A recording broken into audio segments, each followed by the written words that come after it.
Salut à tous. Alors aujourd'hui on va faire la vidange de la Dacia Sandero. C'est un moteur essence 1,4 litre MPI. Je suis un petit peu malade, désolé si c'est un peu mal fait. Je vous ai passé au début la préparation de la voiture parce que ça sert à rien. Si vous voulez regarder, vous pouvez regarder sur la précédente vidéo où j'ai fait la vidange sur la R19. Je vais vous montrer comment ça se passe sur ce véhicule. Il n'y a strictement rien qui change par rapport à la R19. Simplement, c'est juste pour vous montrer les emplacements où se situent les bouchons pour ceux qui ont la même voiture. Alors, ce qui est marrant sur ces voitures, c'est que c'est exactement les mêmes références que pour la R19. C'est le même type de filtre à huile. Pour ceux qui posent la question, je n'ai pas le Covid. J'ai juste pris un rhume. Ça pourrait être un bon titre, ça, putaclic.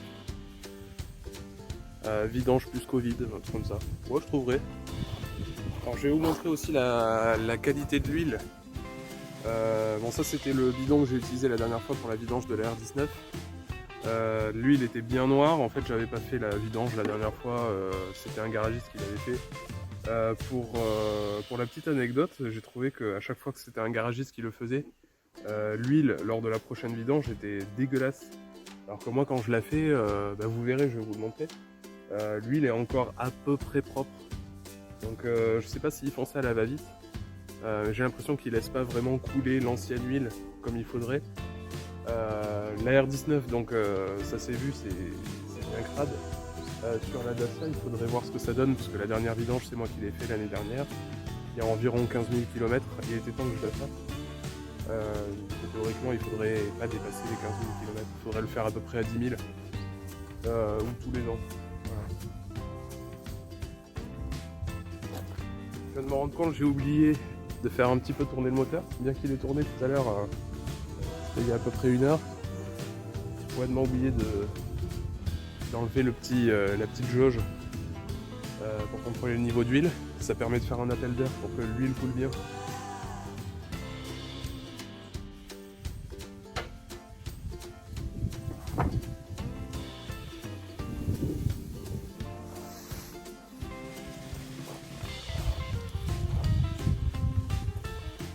Alors, ce que je vous disais tout à l'heure, comme vous pouvez le voir, l'huile elle est noire, mais on voit quand même la couleur jaune. Ça reste quand même acceptable par rapport à celle de la R19 que j'ai fait. Donc là, ce qu'on va faire, on va bien laisser l'huile couler. Je vais vous montrer comment c'est fait en dessous. Et on va le laisser pendant une dizaine de minutes à peu près, que ça s'écoule bien. L'huile était un peu chaude, hein. Comme je vous disais, elle a roulé il y a 1 heure, donc ça n'a pas tout à fait refroidi. C'est plutôt intéressant. Regardez la couleur de l'huile. On n'est pas sur un truc noir dégueulasse, quoi. On est sur du marron. Ça montre bien que finalement faire les vidanges soi-même, c'est peut-être mieux fait que chez le garagiste, qui va le faire rapidement et là qui va même pas attendre que ça soit totalement égoutté. Ils n'ont pas de temps à perdre, mais ça se comprend, hein. Bon, il faut prendre le temps de le faire. Pour la petite histoire, j'ai appris à faire les vidanges sur cette voiture. C'est une voiture qui fait essence et GPL. Et quand j'étais pressé, je voulais faire la vidange au garage. Il se trouve que j'ai appelé plusieurs garages qui m'ont refusé de faire la vidange, alors qu'il n'y a rien de sorcier. C'est juste parce qu'ils n'ont pas le droit de toucher des voitures avec du gaz. Donc du coup, comme ils sont pas agréés, ils n'ont pas voulu me le faire. Il n'y avait que quelques centres qui pouvaient le faire. Quelques Noroto, quelques Renault, mais là le prix était exorbitant, c'était n'importe quoi. Du coup, j'ai retroussé mes manches et j'ai appris à faire les vidanges sur cette voiture. Du coup, je vais vous montrer.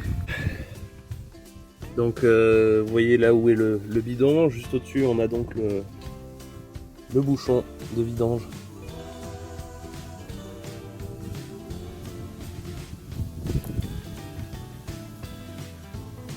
Voilà, comme vous voyez, j'attends que les dernières gouttes. Bien, maintenant que on a attendu quelques minutes que ça s'écoule dans le bidon, on va passer à l'étape numéro 2, c'est de dévisser le filtre à huile qui est juste ici. On va le voir, est-ce qu'on va le voir? Donc pour ça il nous faut un outil spécial pour dévisser le filtre. Donc ça c'est un des outils qui existent pour dévisser un filtre à huile. Bon, des fois il faut forcer. Je pense pas que je vais bien forcer là cette fois-ci, puisque comme je vous disais la dernière fois, c'est moi qui ai fait la vidange. J'ai fait en sorte de pas trop serrer, parce qu'avec la chaleur ça se resserre encore plus, la chaleur du moteur. Donc on va voir si c'est compliqué.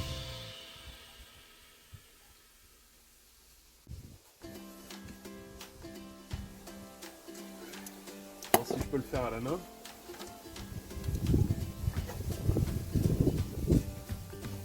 Alors, même pour les mains, il n'y a pas la place. Donc là c'est bon, j'ai réussi à le dévisser. On va voir si ça tourne. Voilà. Donc l'étape d'après, on a le nouveau filtre à huile. Il va falloir humidifier la petite lamelle en caoutchouc là que vous voyez là. On va y mettre de l'ancienne huile pour juste appliquer avec le doigt comme ça une fine pellicule d'huile.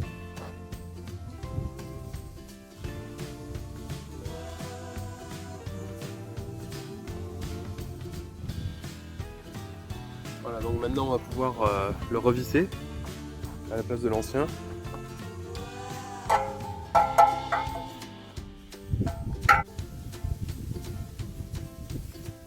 Alors ce qu'on va faire, c'est qu'il faut serrer à la main, très fortement à la main, et même pourquoi pas mettre un petit coup de clé, parce que c'est vrai que je suis pas très fort moi, les petits bras de gringalet. Il va falloir mettre un petit coup de clé, histoire de mettre peut-être un quart de tour, et pas trop, parce que justement pour la prochaine fois, il faut qu'on puisse dévisser correctement.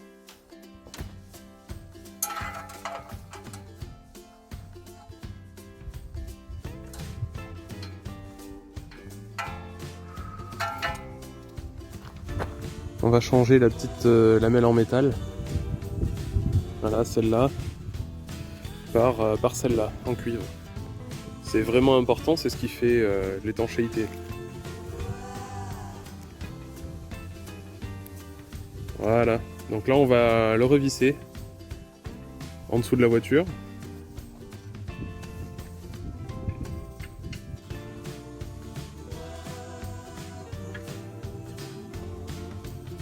Donc l'étape d'après, c'est de re-remplir l'huile. Donc il faut trouver la capacité de l'huile. Alors j'ai pas comme sur la R19, j'ai pas le carnet d'entretien officiel avec toutes les infos qu'il pourrait y avoir dessus. Donc je suis allé voir sur internet en tapant vidange 1,4 litre MPI capacité d'huile. C'est important de mettre la référence du moteur, comme ça on peut pas se tromper sur la capacité d'huile. Donc on a besoin, comme c'est indiqué ici, 3,3 litres d'huile de moteur pour changer la vidange de votre Dacia Sandero 1,4 MPI essence gaz. Voilà, donc j'ai remis la voiture à plat. Et donc maintenant il va falloir qu'on remplisse. Donc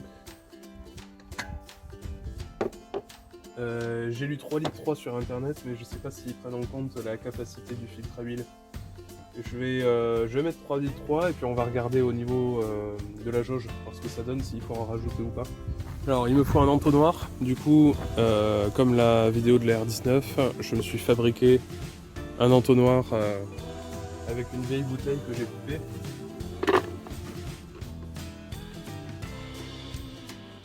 Là ça fait à peu près 3,3 litres. On va laisser s'écouler bien calmement. Et on va vérifier le niveau.